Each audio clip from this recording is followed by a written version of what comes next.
يا أيها الذين آمنوا كتب عليكم الصيام كما كتب على الذين من قبلكم كما كتب على الذين من قبلكم لعلكم تتقون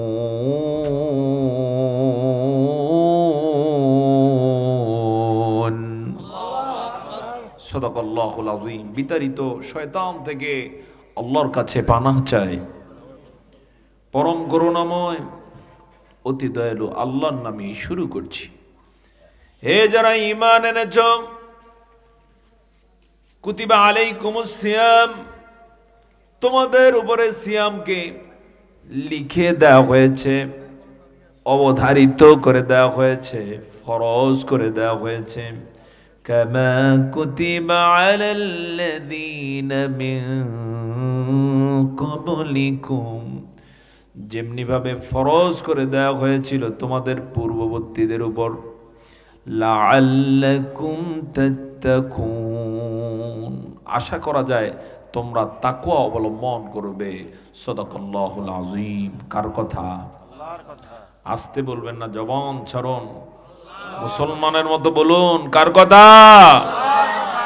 সম্মানিত ভাই সব, আজকে ফেব্রুয়ারি মাসের 22 তারিখ।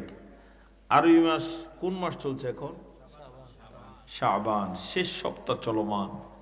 এই এক সপ্তাহের ব্যবধানে আসতেছে আমাদের অনেক কাঙ্ক্ষিত একটি সম্মানিত একটি শ্রেষ্ঠ মাস, সকল মাসের সেরা মাস, মাহে রমাদান। আলহামদুলিল্লাহ বলবো না? রাসূল করিম সাল্লাল্লাহু আলাইহি ওয়াসাল্লাম এই রমাদান প্রাপ্তির জন্য দোয়া করতেন। কি করতেন? দোয়া করতেন। রমাদান এত গুরুত্বপূর্ণ মাস। এই মাসকে কেন্দ্র করে আল্লাহ তাআলা বাকি 11 মাস পর্যন্ত তার যে বিশাল বিশাল জান্নাতগুলো আছে, সেই জান্নাতকে সাজাতে থাকে। কোন মাসকে কেন্দ্র করে? কথা বলেন, কোন মাস? এখনো এই মাসে তথা এই মাসের শেষ পর্যন্ত রমাদানকে কেন্দ্র করে জান্নাতকে সাজাতেই থাকবেন তিনি। রমাদান এত গুরুত্বপূর্ণ মাস। চাঁদ দেখার সাথে সাথে আল্লাহ তাআলা জান্নাতের সবগুলো দরজা খুলে দিবে, আর জাহান্নামের যত দরজা আছে রমাদানের 1 তারিখ থেকে শুরু করে 30 তারিখ পর্যন্ত বন্ধ করে দিবেন। শয়তানকে আল্লাহ তাআলা বন্দী করবেন এবং রমাদানকে কেন্দ্র করে হাদিসে এসেছে, নবীজি বলেছেন, জান্নাতের যে হুর গেলমানেরা আছে তারা জান্নাতের সোনালী সিংহাসনে বসে রমাদানকে কেন্দ্র করে আল্লাহর প্রিয় বান্দা বান্দি যারা, তাদের জন্য অপেক্ষা করতে থাকে। সুবহানাল্লাহ বলুন। একটা হাদিস পড়ে আমি অবাক হয়েছি। রাসূল করিম সাল্লাল্লাহু আলাইহি ওয়াসাল্লাম বলেছেন, আল্লাহ তাআলা বলেন, আল্লাহ তাআলার কাছে হুর গেলমানরা বলেন, আল্লাহ তাআলা, তোমার যে নেক বান্দারা আমাদের স্বামী হবে, তুমি তাদেরকে সহি সালামতে রেখো এবং তারা যেন আমাদেরকে দেখে তাদের চক্ষু শীতল হয়, আমরা যেন তাদেরকে দেখে আমাদের চক্ষু শীতল করতে পারি, সেভাবে তুমি কবুল করো। সুবহানাল্লাহ বলবেন না? কি আকর্ষণীয় কথা নয়? এই রমাদানকে কেন্দ্র করে এমন আয়োজন চলতে থাকে। সুবহানাল্লাহ। সে রমাদানের জন্য প্রস্তুতির দরকার আছে না নাই? আসতে বলবেন, আছে না নাই? এই প্রস্তুতি স্বরূপ আমি কিছু কথা বলার জন্য একটি আয়াত কি বেশি নিয়েছি। কোন সূরা থেকে? সূরাতুল বাকারা থেকে। আচ্ছা, একটু জানতে চাই, বাকারাতুন শব্দের অর্থ কি? গাভী। মুফাসসিরদের একটা চমৎকার কথা আছে, সেটা হলো আল্লাহ তাআলার কোনো গোলাম যদি গাভী মার্কা হয়, বলদ মার্কা হয়, যেমন কোনো ছাত্র ক্লাসে যদি একেবারে দুর্বল হয়, স্যার যেভাবে বলে বোঝে না, ওস্তাদ যেভাবে তাকে গাইড করে, গাইড অনুসরণ করে না, তখন তারে কি বলে?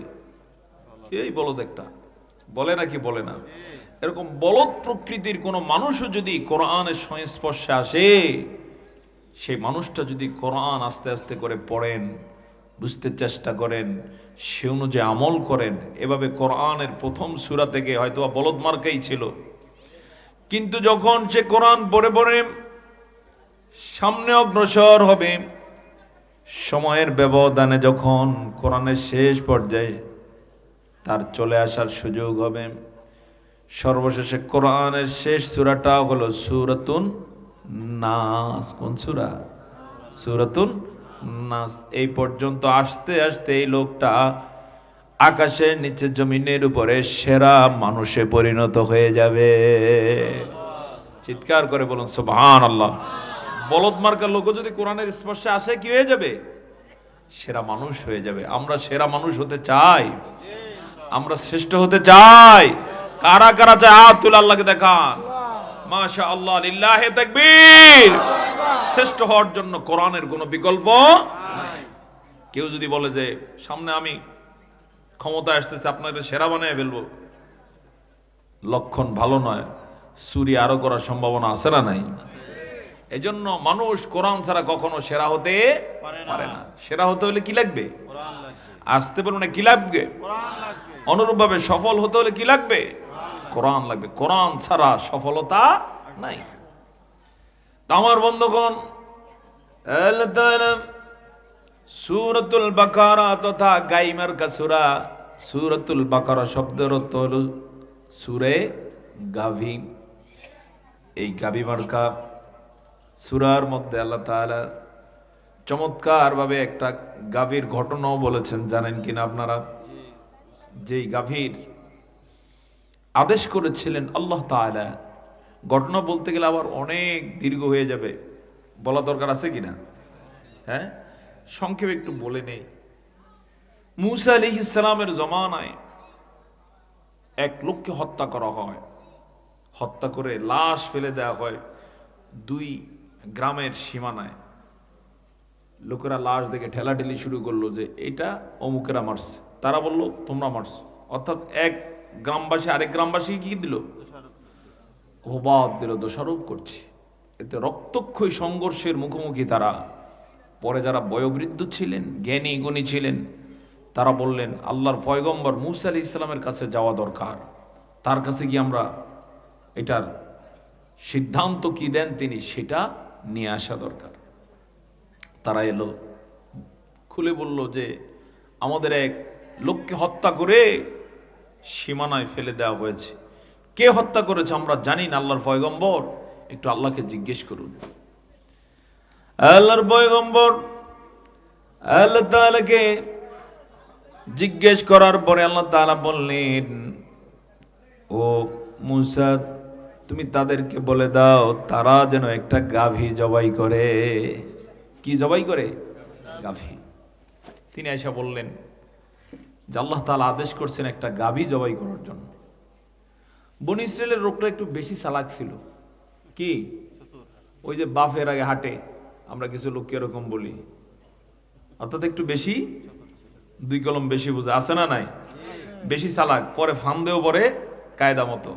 এরকম লোক অবশ্য কুমিল্লায় নাই, আছে একটু কি বেশি বুঝে। আলেমরা বলতে না বলতে কোন একটা বিষয় আলেমরা কথা বললে সূরা ফাতিহা ঠিক মতো পড়তে পারে না, আলেমের ভুল ধরে। আছে না না এরকম? এই অভ্যাসটা বনী ইসরাইলের লোকদের অভ্যাস ছিল। আল্লাহ তাআলার পয়গম্বর বললেন, আল্লাহ তাআলা আদেশ করেছেন একটা গাভী জবাই করার জন্য, এবং সেই গাভীর একটা গোশতের টুকরা নিয়ে যখন লাশ স্পর্শ করা হবে, লাশের গায়ে লাগানোর সাথে সাথে লাশ বলে দিবে কে তাকে হত্যা করেছে। এখন বলার সাথে সাথে তারা বলল, আল্লাহর পয়গম্বর ওই গাভীর কালার কি হবে, রং কি হবে? এভাবে একের পর এক প্রশ্ন করা শুরু করছে। আল্লাহ তাআলা কালারের বিষয়ে বলে দিলেন কোরআনের আয়াত, ইন্নাহা বাকারাতুন সাফরা, গাভীর কালার হবে হলুদ বর্ণ। হলুদ বর্ণের গাভী জীবনে দেখছেন? কিন্তু আল্লাহ তাআলা বললেন গাভী হবে কি? হলুদ। তাসুরুন নাযিরিন, দেখলে চোখ জুড়িয়ে যাবে। এরপরে একের পরে এক যখন প্রশ্ন করতে থাকলো, আল্লাহ তাআলা জটিল করে দিলেন। এক পর্যায়ে বলে দিলেন এমন গাভী হতে হবে যেই গাভী কোনোদিন ওই যে ঘাড়ে লাঙল জোয়াল এগুলো বহন করতে হয় না, সারা গাভী। এভাবে সর্বশেষে যখন তারা দেখলো এটা জটিল হয়ে যাচ্ছে, বলল ইনশাল্লাহ পারবো আমরা, আল্লাহর পয়গম্বর আমরা এবার খুঁজি। পরে খোঁজা শুরু করলো। তাফসিরে নূরুল কোরআনে এই ঘটনা উল্লেখ করে মুফাসসির সেখানে হাদিসের রেফারেন্স টেনে বলেছেন, এক পর্যায়ে এই গাভী খুঁজতে খুঁজতে খুঁজতে খুঁজতে পাওয়া গেল এমন এক লোকের কাছে, যারা এই গাভীর দাম চাইলেন। গাভী জবের পরে চামড়া খসালে পরে চামড়ার মধ্যে যে পরিমাণ স্বর্ণ মুদ্রা ধরে এই পরিমাণ দিতে হবে। বিষয়টা সহজ না জটিল? অর্থাৎ তাদের বিক্রয়ের কি নাই, ইচ্ছা নাই, কিন্তু এদের পিড়াপিড়িতে তারা বিক্রয়ে রাজি হলেন। শর্ত হইল কি, অঢেল সম্পদ দিয়ে কিনতে হবে। এখন দুই গ্রামবাসী বুঝতেছে পরিস্থিতিও ভয়াবহ, আর কে মেরেছে তাকে বের করতে হবে, যত টাকা লাগে দিবে হাজী সাহেবে, নাকি? অর্থাৎ যত টাকা লাগে সবাই মিলে তারা দিবে। এই সিদ্ধান্ত নিয়ে পরবর্তীতে গাভী কিনে এনে জবাই করলো। এক টুকরা গোশত এনে যখন লাশের গায়ে ছোঁয়ানো হলো, লাশ জ্যান্ত হয়ে দাঁড়িয়ে গেলেন। সুবহানাল্লাহ বলুন। সাথে সাথে দাঁড়িয়ে তিনি বলে উঠলেন, আমাকে আমার আপন ভাতিজা হত্যা করেছে। নাউজুবিল্লাহ বলবেন না? দেশে দেশে এরকম এখনো ডাকাত আছে না নাই? মেরে ফেলে, মারার পরে খুঁজে পাওয়া যায় না কে তাকে হত্যা করেছে। এই ঘটনার মধ্যে অনেক শিক্ষা আছে। অন্যতম শিক্ষা হলো, কেউ যেন কোনোদিন কাউকে হত্যা করার চক্রান্ত না করে। কারণ হলো, আজ যদি চক্রান্ত করে বেঁচেও যায়, আদালতে আখেরাত আছে না নাই? সেদিন লাশ নিজেই বলে দিবে কে তাকে হত্যা করেছে। পরিস্থিতি তখন নরমাল হবে না ভয়াবহ হবে? তো আল্লাহর পয়গম্বর এই ফর্মুলা দেওয়ার পরে তারা খুঁজে পেয়ে গেল আসল হত্যাকারী, তার আপন কি ভাতিজা। এই ঘটনাকে কেন্দ্র করে আল্লাহ তাআলা এই সূরার মধ্যে বাকারা কয়েকবার উল্লেখ করেছেন, যার কারণে সূরাটার নাম কি সূরাতুল বাকারা। আর মুফাসসিরগণ বলছেন ওই কথা যে কোনো গাবি মার্কা বলদ মার্কা লোক যদি কোরআনের স্পর্শে আসে, কোরআনের মজলিসে আসে, কোরআনের সংস্পর্শে আসে, সেই মানুষটা সময়ের ব্যবধানে সোনার মানুষ হয়ে যাবে। আর যদি জ্ঞানী গুণী প্রভাবশালী ধনী কোরআনের স্পর্শে না আসে, ভাব এরকম যে মুই কি কম জানি না, কি নিজেকে এরকম বিরাট কিছু ভাবে, শুধু কোরআনের স্পর্শে আসে না, কোরআন মানে না, এই লোকের জাগতিক মর্যাদা যতই থাক না কেন সময়ের ব্যবধানে সৃষ্টির নিকৃষ্ট হয়ে যায়। সূরা ৩-এর মধ্যে ভাবে বলেন, والتين والزيتون وطور سينين وهذا البلد الأمين لقد خلقنا الإنسان في আফিলিন।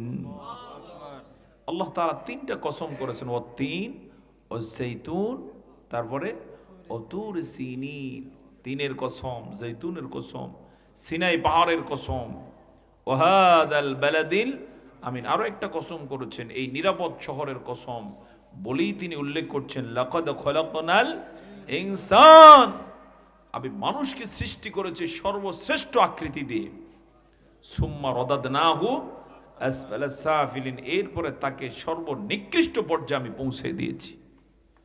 এজন্য মানুষ যদি সেরা হয়, সৃষ্টির সেরা হয়ে যায়, মানুষ যদি সেরা হয়ে যায় আদম আলাইহিস সালামের মতো, আল্লাহ তাআলা তাকে সবচেয়ে বেশি সম্মান দান করে। আদমকে ফেরেশতাগণ সিজদা করছেন না, ফেরেশতাদেরকে আদম আলাইহিস সালাম সিজদা করছেন। হ্যাঁ, সুবহানাল্লাহ। মানুষ সেরা হলে ফেরেশতাদের চেয়েও কি হয়ে যান, তারা সেরা হয়ে যান। কিন্তু সেই মানুষ যদি নিকৃষ্ট হয়, তাহলে ওর চেয়ে ইবলিশও এত ইবলিশ হয় না, ইবলিশের চোখ কি হয়ে যায়, নিকৃষ্ট হয়ে যায়। আছে না না এরকম? এই কথা বলতে গেলে অনেক কথা, শুধু এতটুকু বলি, শয়তান আল্লাহর নির্দেশ অমান্য করছে কয়টা? হ্যাঁ, মাত্র একটা। কয়টা? একটা। কিন্তু আপনাদের কুমিল্লাতে এরকম বহু পাবলিক আছে না নাই যে প্রতিদিনই কয়েকটা নির্দেশ অমান্য করে? আছে না নাই? তাহলে সে ইবলিসের সে সেরা না ইবলিসের সে দুর্বল? হ্যাঁ, ইবলিসের সে খারাপ। নাউজুবিল্লাহ বলুন। সে এখন বোঝে না, কিন্তু সামনে তার সাজা আছে না নাই? এই জন্য আল্লাহর কোন নির্দেশকে অমান্য করা যাবে না। বলতে পারো হুজুর আল্লাহ ধরে না কেন? আল্লাহ তাআলা ধরেন না, তিনি বলে দিয়েছেন ফামাহিলিল কাফিরিনা আমহিলহুম রুয়াইদা, একটু সুযোগ দেন, একটু ঘুরুক না, কারণ তার সামনে সাজা বিপদ আছে না নাই? মূলত কাফের মুশরিকদেরকে আল্লাহ তাআলা ওই ঘুড়ির মালিকের মতো সুযোগ দিয়ে দিয়েছেন। ঘুড়ি বাতাস অনুকূলে পেয়ে এরপরে শুধু যেতেই থাকে যেতেই থাকে, মালিকও শুধু নাটাই ছাড়তেই থাকে ছাড়তেই থাকে। নাটাই ছাড়া দেখে অনেকে আনন্দ করে, ঠিক না? কিন্তু ঘুড়ির মালিক তো জানে কখন আবার কি টান শুরু করবে। আল্লাহ তাআলার কাছে সবার হায়াতের নাটাই আছে না নাই? আসতে বলবেন না, আছে না নাই? সময় হবে টান পড়ে যাবে, কেউ তাকে বাঁচাতে পারবে না। আল্লাহ তাআলা আমাদেরকে বুঝার তৌফিক দান করুন, সকলে বলে আল্লাহুম্মা আমিন। এই জন্য আল্লাহর নির্দেশ মান্য করতে আমরা রাজি আছি তো ইনশাআল্লাহ? কোন নির্দেশ অমান্য করা যাবে না। অন্যতম একটা নির্দেশনা হলো রমাদানকে কেন্দ্র করে আল্লাহ তাআলা বলেন ইয়া আইয়ুহাল্লাযীনা আমানু কুতিবা আলাইকুমুস সিয়ামু কামা কুতিবা আলাল্লাযীনা মিন ক্বাবলিকুম লাআল্লাকুম তাত্তাকুন। হে যারা ঈমান এনেছো, তোমাদের উপরে রোজাকে কি করে দেয়া হলো? ফরজ করে দেয়া হলো। গ্যাপ করা যাবে না। রোজাটা কি? আসতে বলো, রোজা কি? সামনে সে রমাদান আসতেছে। একটা শ্রেণীর জন্য সে রমাদান আল্লাহর নেয়ামত, আরেক শ্রেণীর জন্য হইল আযাব। বাস্তব নাকি অবাস্তব? আযাবটা কেমন? রমজানের প্রথম দিন থেকেই চায়ের দোকান সেখানে কালো কাপড়ে সাঁটানো হয়ে যায়। কি সালাকের সালাক, এমন ভাবে কাপড় দিয়েছে, তলে দিয়ে আবার ঠ্যাংও দেখা যায়। আছে না নাই? এটা তাদের জন্য সম্মান না বিপদের কারণ? বিপদ। সবার সামনেও খাইতে পারে না, আবার পদ্ম এমন ভাবে দিয়েছে ঠ্যাংও দেখা যায়। অবশ্যই এই জাতীয় ব্যবসায়ী অন্তত কুমিল্লা এলাকায় নাই? আছে? আমার বন্ধু, অতীতে তুমি যা ভুল করেছ এবারে এই ভুল করা যাবে না। রোজা ফরজ করেছেন কে? আসতে বলবেন না, রোজা ফরজ করেছেন কে? এই ফরজ রোজা যদি তুমি এভাবে সামান্য এক কাপ চায়ের কারণে বাদ দিয়ে দাও, একটু সিগারেট খাওয়ার অভ্যাস, বিড়ি খাওয়ার অভ্যাস, এই লোভ সামলাতে না পেরে আল্লাহর দেয়া এই আমানত তুমি যদি খেয়ানত করো, বিপদ আছে না নাই? সাজা আছে না নাই? এমন সাজা দেওয়া হবে, চিরদিন তারা উপবাস থাকবে জাহান্নামের মধ্যে। জোরে বলো নাউজুবিল্লাহ। তখন চিৎকার করে করে বলবে, একটা দিন উপবাস, একদিনও তো নয়। সূর্য অস্ত আর শুরু হচ্ছে কখন থেকে? সুবহে সাদিক। 24 ঘন্টা এখানে? কয় ঘন্টা? 12 ঘন্টা, একটু কম অথবা বেশি বলা চলে। ঠিকই খাবার শুধু এক বেলা একটু স্যাক্রিফাইস করতে হয়। কোন বেলাটা? দুপুরেরটা। কারণ ভোর রাতে তো খাবার আসি, আবার সন্ধ্যায় যে বাহারি ইফতারের আয়োজন, আলহামদুলিল্লাহ বলবেন না?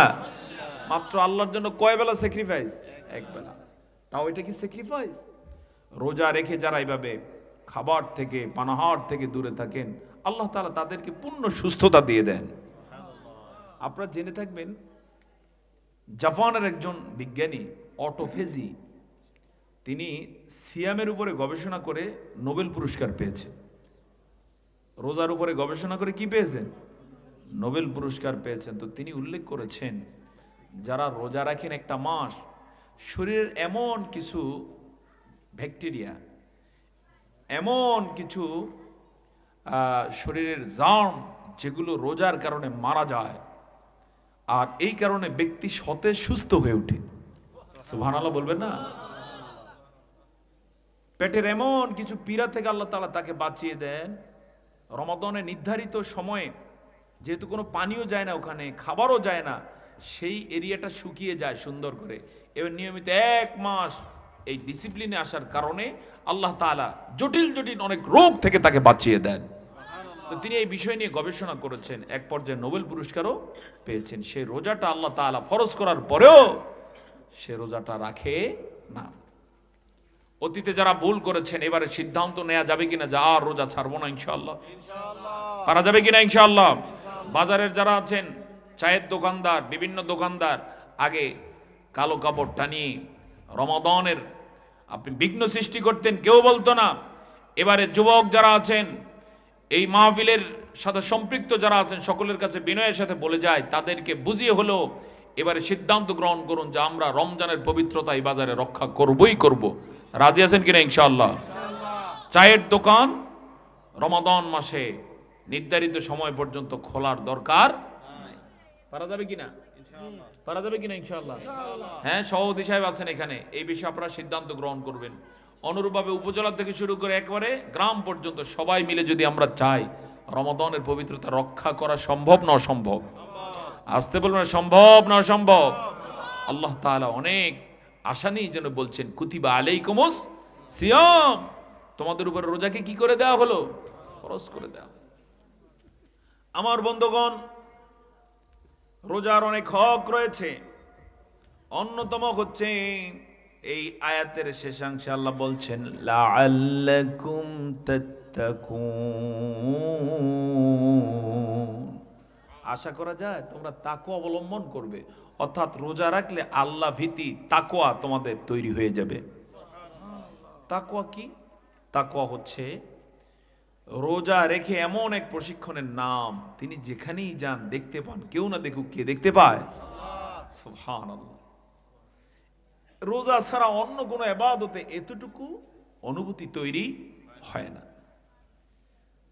রমাদানে রোজা রেখে আজ পর্যন্ত আপনি এমন কাউকে পাইছেন কিনা যে রোজাও রাখছে আবার ফানও খায়, বিড়ি খায়? হ্যাঁ, পাইছেন এরকম? না, পাবেন না। কেন? কারণ রোজা সরাসরি মেন্ট টু আল্লাহ সুবহানাহু ওয়া তাআলা, ব্যক্তি থেকে আল্লাহ পর্যন্ত, তার মাঝে আল্লাহর মাঝে কোনো আর কি থাকে না, হ্যাঁ, পর্দা থাকে না। তিনি এই জন্য আল্লাহর ভয়ে কিছুই খান না, কিছুই পান করেন না। ইভেন এমনকি কোনো ছোট বাচ্চাও যদি রোজা রাখে, কখনো অনেক সময় ছোট বাচ্চারা প্রত্যেকটা রোজাই রাখতে চায় কিনা? এই ছোট বাচ্চা ভোরবেলা আপনার সাথে উঠলো, আপনি যদি নাও চান এরপরও সে উঠবে, আপনার সাথে সাহারি খেলো। আপনার টার্গেট থেকে যে সকালে, বাচ্চা মানুষ তো খেয়ে দিয়ে কি রোজা না রাখলেও চলবে, কিন্তু দেখা যায় সে খায় না কিছু, সামান্য একটু পানিও পান করে না। এই বাচ্চার মনের মধ্যে কার ভয় ঢুকানো হয়েছে? চিৎকার করে বলুন, কার ভয়? সুবহানাল্লাহ। সেখানে বড়দের তো আর কথা না বললেই হয়। সুবহানাল্লাহ। আমার বন্ধুগণ, এই যে আল্লাহর ভয় তৈরি করে দেয়া, আল্লাহ তাআলা এই ভয়টা তৈরি করে দেওয়ার জন্যই রমজানের রোজা ফরজ করে দিয়েছে। এভাবে তখন রমজানের প্রশিক্ষণটা একটু কঠিন প্রশিক্ষণ। দেখুন, যেই খাবার আমরা খাই না রোজা রেখে, এটা কিন্তু হালাল না হারাম আমাদের জন্য? অন্য মাসে হালাল। আপনার স্ত্রীর কাছে যান না, অন্য মাসে হালাল না হারাম? রাতের বেলায় তো আল্লাহ তাআলা সব কি করে দেন? হালাল করে দেন। কিন্তু রোজা রাখা অবস্থায় সব কি থাকে? হারাম থাকে। যেই লোক এভাবে রোজা রাখা অবস্থায় বৈধ জিনিস থেকেও দূরে থাকতে পারে শুধু আল্লাহর নির্দেশের কারণে, এই লোক সারা জীবনে, এবার বলুন তো, রোজার প্রশিক্ষণ যদি নিতে পারে, অন্যায় থেকে দূরে থাকা সহজ না কঠিন? আসতে বলবে না, সহজ না কঠিন? এই কারণে রোজাদারদের সমাজে তখন কোনো হারাম কাজ আর হয় না। কেউ দুর্নীতি করে কারো একটা পয়সা নষ্ট করে না, ওজনে কম দেয় না, খাদ্যে ভেজাল দেয় না। যেখানে নিজের স্ত্রী থেকে রোজা অবস্থায় দূরে থাকে, সেখানে আর পরনারীর দিকে, পরপুরুষের দিকে তাকানোর তার আর কি থাকে না, কোন ধরনের নজর, ইচ্ছা থাকে না। জোরে জোরে বলুন না সুবহানাল্লাহ। সেই প্রশিক্ষণ মাহে রমাদানে আমরা দিয়ে থাকি। এই কারণেই রোজায় আল্লাহ তাআলা এত খুশি হন, তিনি হাদিসে কুদসিতে বলেছেন, আস-সাওমু লি ওয়া আনা আজজি বিহি। বলুন, আস-সাওমু লি ওয়া আনা আজজি বিহি। রোজা আমারই জন্য, আমি এর প্রতিদান দান করব। কি প্রতিদান যে দিয়ে বসেন আল্লাহ তাআলা কল্পনাও করা যাবে না। আমি দেখতে চাই এখানে কারা কারা আছেন আল্লাহর হাত থেকে প্রতিদান চান। সবাই চান? একজনও বাদ নাই? মাশাআল্লাহ, লিল্লাহি তাকবীর। তাহলে রোজাটা সেভাবেই রাখতে হবে, পারবো তো ইনশাআল্লাহ? অনেকে আছে রোজাও রাখে, এরপর আবার যেহেতু পেটে ক্ষুধা তো বসে বসে টিভি চায় সারাদিন, নামাজ পড়ে না ঠিক মতো, রোজা রাখছে।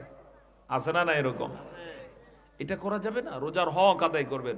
রোজার অন্যতম হক হচ্ছে বেশি বেশি কোরআন তেলাওয়াত করবেন, জিকির আজকার করবেন। তবে রমাদানে আল্লাহ সুবহানাহু ওয়া তাআলা তার হাবিবের মাধ্যমে মানুষকে জানিয়েছেন, রমজানে যারা চাকরি করে তাদের চাকরিতে ডিউটির সময়টা কমায় দিবা, যেন রোজাটা সহজে রাখতে পারে। সুবহানাল্লাহ বলবেন না?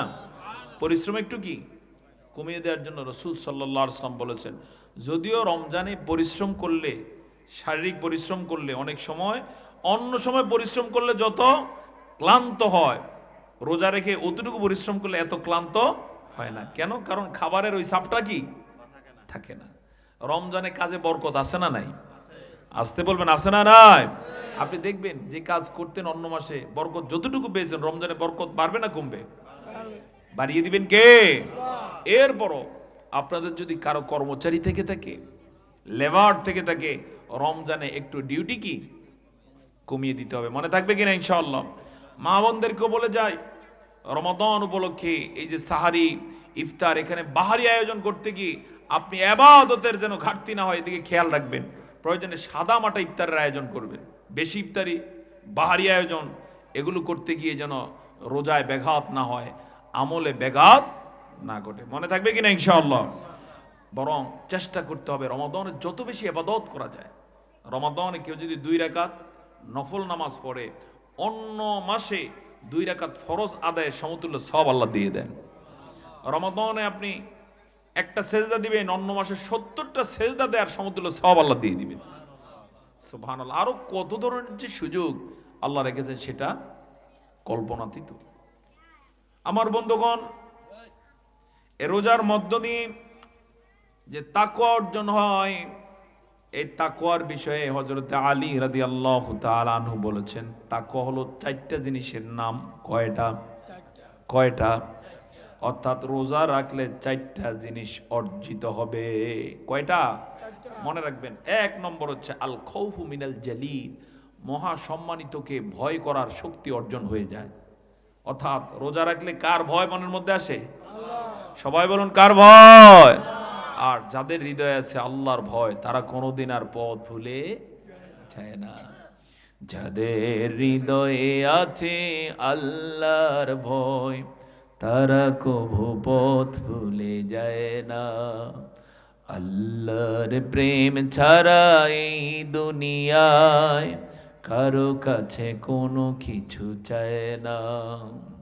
যাদের হৃদয়ে আছে আল্লাহর ভয়, তারা কভু পথ ভুলে যায় না। আল্লাহর প্রেম ছাড়া এই দুনিয়ায় কারো কাছে কোনো কিছু চায় না।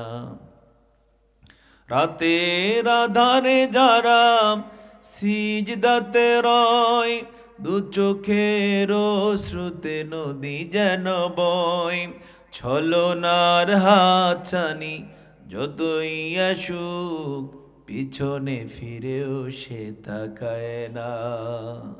যাদের হৃদয়ে আছে আল্লাহর ভয়, তারা কভু পথ ভুলে যায় না। আল্লাহর প্রেম ছাড়া এই দুনিয়ায় কারো কাছে কোনো কিছু চায় না। সুবহানাল্লাহ। এই আল্লাহর ভয়ের দরকার আছে না নাই? আল্লাহর ভয় যে লালন করে, কোনোদিন সে আর হারাম কাজে নিজেকে সম্পৃক্ত করতে পারে না। বহু কথা আছে এরকম, বহু কথা আছে।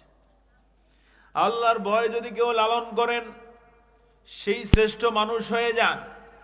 নবী করিম সাল্লাল্লাহু আলাইহি ওয়াসাল্লামকে আল্লাহ তাআলা জানিয়েছেন, নগো নবীজি, ইন্না আকরামাকুম ইনদাল্লাহি আতকাকুম, তোমাদের মধ্য থেকে সবচেয়ে সম্মানিত হলেন তিনি যিনি আল্লাহকে সবচেয়ে বেশি ভয় করেন। সুবহানাল্লাহ বলবেন না? সবচেয়ে বেশি ভয় করতে হবে কাকে? যিনি আল্লাহকে সবচেয়ে বেশি ভয় করেন তিনি সবচেয়ে বেশি সম্মানিত হয়ে যান। সুবহানাল্লাহ। আমরা সম্মানিত হতে চাই নাকি চাই না? আসতে বলবো না, চাই নাকি চাই না? যদি সম্মানিত হতে হয় ভয় করতে হবে কাকে? যেখানেই যাবেন আল্লাহকে ভয় করবেন। বন্ধু, আল্লাহকে ভয় করুন। রাসূলের জন্য যখনই কোনো খুতবা দিতেন, বিশেষ করে প্রতি জুমায় তিনি জাতির উদ্দেশ্যে ভাষণ দিতেন, এই ভাষণের চুম্বক অংশ থাকতো ইত্তাকুল্লাহ, কাকে ভয় করো? আসতে বলো না, কাকে? আল্লাহর ভয় যে জাতির হৃদয়ে আছে সেই জাতি কখনো চুরি করে না, ডাকাতি নাই, ওজনে কম দেয় না, জমাজমি ঠেলাঠেলি করে না, পরক্রিয়া আসক্ত হয় না, কোনো বেগানা পুরুষকে দেখা দেয় না, বেগানা নারীর সাথে সে কোনোদিন কথা বলে না, রাস্তা দিয়ে হাঁটতে গিয়ে পরনারীর দিকে কোনোদিন সে তাকায় না। কার ভয়? আসতে বলো না, কার ভয়? রাস্তার উপরে মোবাইল পড়ে আছে, ধরবে না। টাকা পড়ে আছে, নিবে না। স্বর্ণ অলংকার পড়ে আছে, গ্রহণ করবে না। কারণ সে দেখতে পায়, কেউ না দেখুক, কে দেখতে পান? আসতে বলবেন না, কে দেখতে পান? উদাহরণটা এভাবে দিতে চাই, আমরা যেখানে বসছি যদি একটা ক্লোজ সার্কিট ক্যামেরা থাকে, এখন সবার দৃষ্টি, বিশেষ করে সবারে এখানে ক্যামেরা করা হচ্ছে, এই মানসিকতা যদি থাকে তাহলে যা ইচ্ছা তা আমরা করব। কোনো চুরি সামারি, কোনো দুষ্টামি মানরামি বা মাহফিল বিঘ্ন সৃষ্টি করে এমন কোনো কাজ কি আর সে করবে? কেন করবে না? ক্যামেরা আছে। এতটুকু যার শক্তি আছে, এতটুকু যার কমন সেন্স আছে, আমি তাদের উদ্দেশ্যে বলে যাই, আল্লাহ তাআলার যে কুদরতের চোখ ক্লোজ সার্কিট ক্যামেরার মতো নাকি তার চেয়ে শক্তিশালী? আসতে বলবেন না, ক্লোজ সার্কিট ক্যামেরা নাকি তার চেয়ে শক্তিশালী? তিনি সব সময় আমাদেরকে দেখেন নাকি দেখেন না? আসতে বলবেন না, দেখেন নাকি দেখেন না? কেউ যেটা জানে না সেটা জানেন কে? কেউ যেটা দেখেন না সেটা দেখেন কে? কেউ যেটা বোঝেন না সেটা বোঝেন কে? তিনি বলছেন, আল্লাহু লা ইলাহা ইল্লা হুয়াল হাইয়ুল কাইয়্যুম লা তা'খুযুহু সিনাতুন ওয়ালা নাওম লাহু মা ফিস সামাওয়াতি ওয়া মা ফিল আরদি মান যাল্লাযী يشفع عنده إلا بإذنه يعلم ما بين أيديهم وما خلفهم ولا يحيطون بشيء من علمه إلا بما شاء وسع كرسيه السماوات والأرض ولا يؤوده حفظهما وهو العلي العظيم।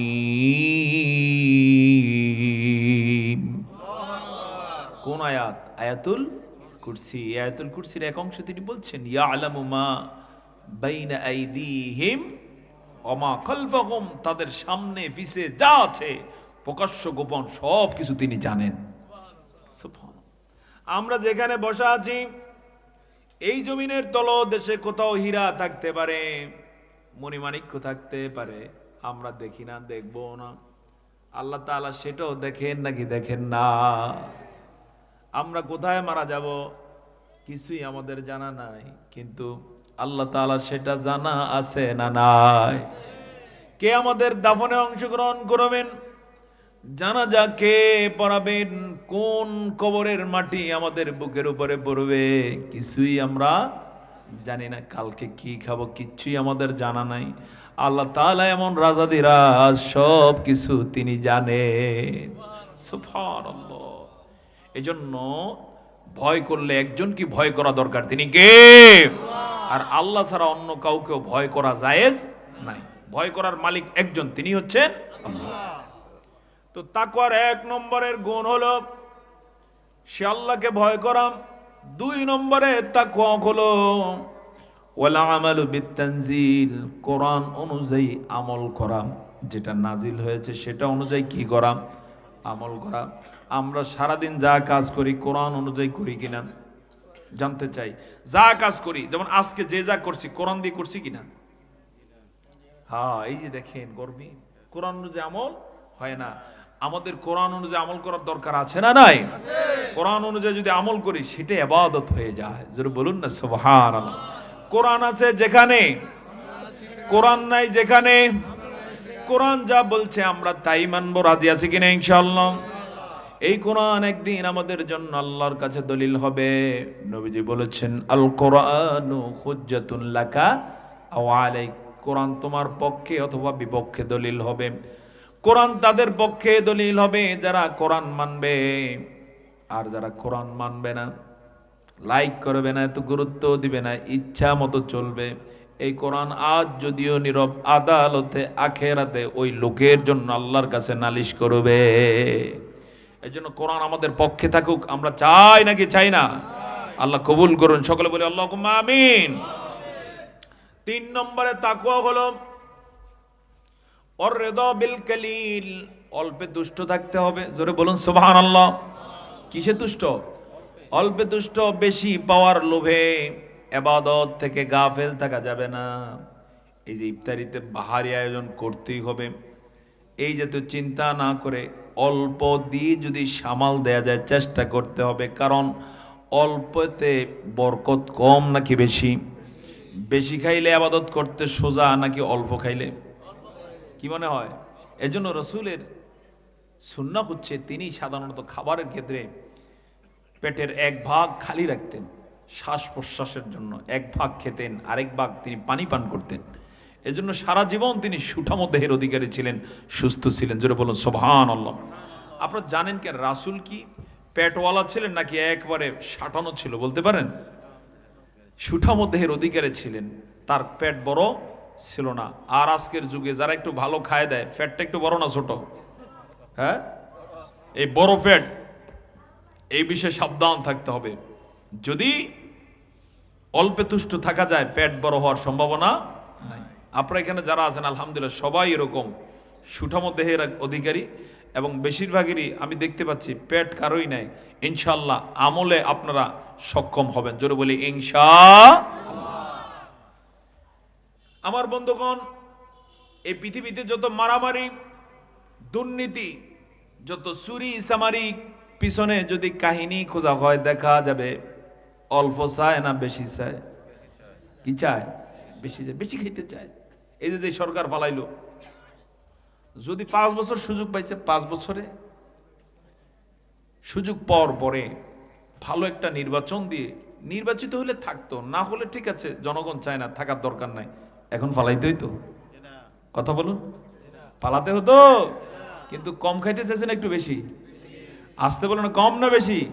খাইছে তো খাইছে, ওই যে শুধু এরকম বিল্ডিংই উঠছে, উঠছে তো উঠতেছে, এমন জায়গায় উঠছে নিচে কি নাই, সিঁড়ি নাই।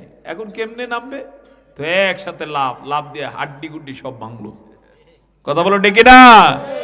এই জন্য ইসলাম আছে যেখানে শান্তি আছে সেখানে, ইসলাম নাই যেখানে অশান্তি সেখানে। ইসলাম যদি মানতো অল্পে তুষ্ট থাকতো, রমজানের শিক্ষা যদি লাভ করতে অল্পে তুষ্ট থাকতো। তো কেউ পারুক আর না পারুক, তাকওয়ার 3 নম্বরের বৈশিষ্ট্য হচ্ছে অল্পে কি থাকতে হবে? তুষ্ট থাকতে হবে। আমরা পারবো তো ইনশাআল্লাহ? বেশি খাওয়ার লোভ বাদ দিতে হবে। এই যে ব্যবসায়ীরা দুর্নীতি করে, রমজানে ব্যবসায়ীদের একটা দুর্নীতির রেকর্ড আমাদের দেশে আছে না নাই? দ্রব্যমূল্যের দাম সবসময় রমজানে আল্লাহর মেহেরবানিতে কমে যায় নাকি? কি হয়? বাড়াইয়া দেয়। বাড়াইয়া দেওয়ার পিছনে কাহিনী হচ্ছে অল্পে তুষ্ট থাকতেছে না বেশি খাইতে চায়? কথা বলুন, অল্পে তুষ্ট না বেশি তুষ্ট? বেশি। অথচ আরব জগতে আপনারা যারা প্রবাসে ছিলেন অথবা আপনাদের ছেলে সন্তান আত্মীয় স্বজন প্রবাসে থাকে, খোঁজ নিলে জানবেন আরব জগতে রমজানকে উপলক্ষ করে দ্রব্যমূল্যের দাম ছাড় দেওয়া হয়, কমিয়ে দেওয়া হয়। আলহামদুলিল্লাহ বলবেন না? এজন্য আরব জগৎ সেরা না আমাদের দেশ সেরা? হ্যাঁ, অথচ তাদের এমন অনেক দেশ আছে, কোনো ধান হয় না, গম হয় না, নিত্য কোনো পণ্য সেখানে উৎপাদন হয় না, কিন্তু এরপরও আল্লাহ তাআলা তাদের দেশে কোনো অভাব রাখেন না। আর আমাদের দেশে সব কিছু রাস্তার পাশেও রোপণ করলে কি হয় নাকি হয় না? আপনি লাউয়ের বিচি রাস্তার পাশে রোপণ করুন, একটু পরিচর্যা করুন, 6 মাস পরে রেজাল্ট হলো, সেখানে লাউ আছে না নাই? সুবহানাল্লাহ। এত সুন্দর, এত সুজলা সুফলা একটা চমৎকার সোনার দেশ, শুধুমাত্র বেশি খাওয়ার লোভে এটা শ্মশানে পরিণত করা হয়েছে। কথা বলো ঠিক কিনা? আমরা এই জায়গা থেকে এই দেশকে এবার কন্ট্রোলে আনতে চাই। রাজি আছে কিনা ইনশাআল্লাহ? আল্লাহ তাআলা কবুল করুন। সকলে বলে আল্লাহুম্মা আমিন। যারা জাতির নেতৃত্ব দিবেন সকলকে বলবো অল্পে তুষ্ট থাকবেন। অবশ্য জাতির যারা নেতৃত্ব দেয়, জাতি কিন্তু তাদেরকে কাউকে কম দেয় না। কথা বলুন ঠিক কিনা? আমাদের ধরেন টিওনো, তার জন্য সরকারি গাড়ি আছে না নাই? ওসি সরকারি গাড়ি আছে না নাই? এভাবে সচিব থেকে শুরু করে সবার যত গাড়ি, যত বাড়ি কাদের টাকায়? কাদের টাকায়? আমাদের টাকায়। তোমাদেরকে এত কিছু দেওয়ার পরও তোমরা চুরি করো কেন? তোমাদেরকে এতটুকুও দয়া হয় না? এই জাতি এত কিছু দিয়ে তোমাদেরকে সাহায্য করলো, বেতন দিল, এরপর ওই জাতির কাছ থেকে এত বেশি পাওয়ার লোভ কেন? তার মানে হচ্ছে তোমাদেরকে সুশিক্ষা দেয়া হয় না। কথা বলো ঠিক কিনা? আমরা 24 বিজয় পরবর্তীতে আমাদের সরকারি বেসরকারি যত আমলা রয়েছেন, যত দায়িত্বশীল রয়েছেন, সবার কাছ থেকে অল্প তুষ্টির আশা রাখি। কথা বলো ঠিক কিনা? বেশি পাওয়ার লোভ আর করবেন না, তাহলে এই জাতি অতীতে কাউকে ছাড় দেয় না, আপনাদেরকেও ছাড় দিবে না। তো এটা কেউ পারুক আর না পারুক, যারা তাকওয়াবান তাদের এটা গুণ, তারা অল্পে কি থাকেন? তুষ্ট থাকে। দেখুন অল্পে যদি তুষ্ট থাকে কি হয়, যেমন আপনি সাপোজ একটা সরকারি অফিসে গিয়েছেন একটা ছোট্ট কাজের জন্য, আপনার একটা জন্ম নিবন্ধন কার্ড লাগবে, আপনি পাসপোর্ট করাবেন, এই জাতীয় সরকারি কিছু গুরুত্বপূর্ণ কাজ আছে না, সেখানে বিড়ম্বনার রেকর্ড এই কুমিল্লাতে আছে না নাই? একদিনে কাজটা হয় সাধারণত? হ্যাঁ, কেন হয় না? হ্যাঁ, টাকা দিতে হয়, দালাল আছে না নাই? কথা বলুন আছে না নাই? কিন্তু সেখানে যারা চাকরি করে, ওরা যদি সত্যিকার অর্থে অল্পে তুষ্ট থাকতো, আল্লাহর ভয় লালন করত, তাকওয়ার গুণে গুণান্বিত হতো, তাহলে ওরা চিন্তা করত আমি অল্প তুষ্ট থেকে এই লোকটা এসেছে আল্লাহর জন্য কাজটা করে দেই, তাহলে 2 বার যাওয়া লাগতো না, বেশি সময় ব্যয় করা লাগতো না। আরব জগতের বিষয়ে লোকজন বলেন যে সৌদি আরবে পাসপোর্ট করতে গেলে যদি রিনিউ করতে হয় 10 মিনিটে করে দেয়। কয় মিনিট? 10 মিনিট। আর আমাদের দেশে 10 মিনিট দূরের কথা 10 ঘন্টায়ও করতে পারে না। বাস্তব না অবাস্তব? এর কারণ কি? এর কারণ হচ্ছে তাকওয়ার কোন ধরনের চিন্তা তার কপালেও নাই, মাথায়ও নাই। আমরা তাকওয়ার গুণে গুণান্বিত হতে চাই। রাজি আছে কিনা ইনশাআল্লাহ? বারবার রমাদান আসে তাকওয়া শিক্ষা দেওয়ার জন্য। কোন জাতি যদি তাকওয়ার গুণে গুণান্বিত হতে পারে, এই জাতির টপ টু বটম সব মানুষ ভালো মানুষে পরিণত হয়ে যায়। একটা পয়সা সেখানে দুর্নীতি হতে পারে না। সম্মানিত ভাই, সব পত্রপত্রিকায় বারবার আসতেছে আমাদের দেশে যে পরিমাণ দুর্নীতি হচ্ছে। অবশ্য আশা ছিল 24 বিজয়ের পরবর্তীতে দুর্নীতিটা শূন্যের কোঠায় আসবে, কিন্তু দুর্নীতি এখনো আছে না নাই? আসতে বলুন আছে না নাই? নতুন করে আবার রেকর্ড আসতেছে সাদাবাজির ঘটনা। অবশ্য এগুলো কুমিল্লাতে নাই আলহামদুলিল্লাহ। বিনয়ের সাথে বলে যাব সাবধান, তাকওয়ার গুণে গুণান্বিত হও। চাঁদাবাজি, জুলুম, বিভিন্ন ধরনের অন্যায় অপকর্ম থেকে বিরত থাকুন। কিসমত খুলে দেওয়া হবে, খুলে যাবে। কিসমত খুলে দিবেন কে? আল্লাহ তাআলা বরকতের সব দরজা খুলে দিবেন যদি আমরা তাকে ভয় করি। জোরে বলুন সুবহানাল্লাহ। আল্লাহ তাআলা কি বলে দেখুন, লাউ আন্না আহলাল কুরা আমানু ওয়াত্তাকাউ লাফাতাহনা আলাইহিম বারাকাতিম মিনাস সামাই ওয়াল আরদ।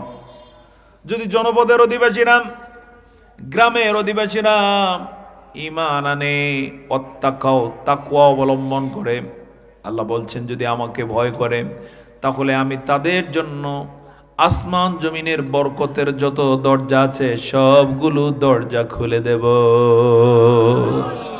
সুবহানাল্লাহ, সুবহানাল্লাহ।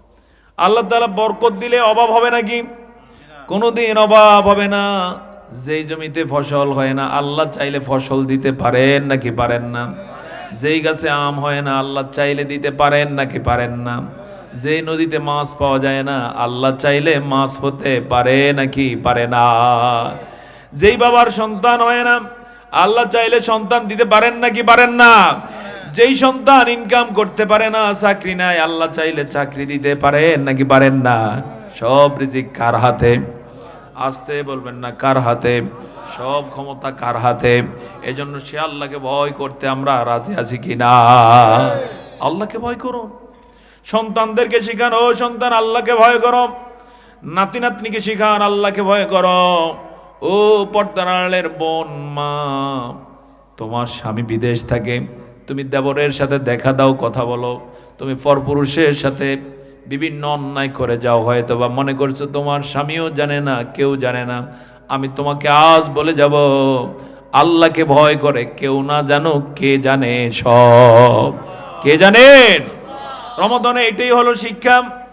এজন্য আল্লাহ তাআলা বলেন, তোমাদের উপরে আমি রোজা ফরজ করে দিয়েছি। কুতিবা আলাইকুমুস সিয়াম, তোমাদের উপরে আমি রোজাকে ফরজ করেছি। আবার তিনি বলছেন, শুধু তোমাদের উপরেই ফরজ করি নাই, এর আগে যত জাতি ছিল, ঈসা আলাইহিস সালাম ছিলেন, তার জাতিরা ছিলেন, মুসা আলাইহিস সালাম এবং তার জাতিরা ছিলেন, ইব্রাহিম আলাইহিস সালাম, সুলাইমান আলাইহিস সালাম, নূহ আলাইহিস সালাম, অতীতে যত নবী এবং রসুল ছিলেন, তাদের যত উম্মত ছিল, সবার উপরেই রোজা ফরজ করা হয়েছে। অর্থাৎ আল্লাহ অভয় দিচ্ছেন যে তোমাদের কি রোজা দিয়ে আমি কষ্ট দেই না? রোজা তোমাদের উপরে আমি বাধ্য করি না। অতীতে যারা ছিল সবার উপর রোজা কি ছিল? ফরজ ছিল। বরং আমাদের রোজা আল্লাহ সহজ করে দিয়েছেন। সুবহানাল্লাহ বলতে পারেন না? আমাদের রোজা কি সহজ। কোন কোন উম্মতের রোজা ছিল 24 ঘন্টা, অর্থাৎ ইফতারির সময় সব ধরনের খাওয়া দাওয়া শেষ, আবার পরের দিনের ইফতার। সাহারির সিস্টেম ছিল না। সুবহানাল্লাহ বলবেন না? জবান ছেড়ে বলুন সুবহানাল্লাহ। ইভেন এমন কি রোজা যখন ফরজ হয় তখনই রমজানের রাতেও স্ত্রীর কাছে যাওয়া যেত না শুরুর দিকে। এতে সাহাবায়ে কেরামদের জন্য অনেক কঠিন হয়ে যায় যে স্ত্রী ছাড়া কিভাবে থাকবে। আল্লাহ তাআলা তখন সহজ করে দিলেন, ঠিক আছে রাতের বেলা স্ত্রীর কাছে রমজানও যেতে পারবা। সুবহানাল্লাহ বলুন।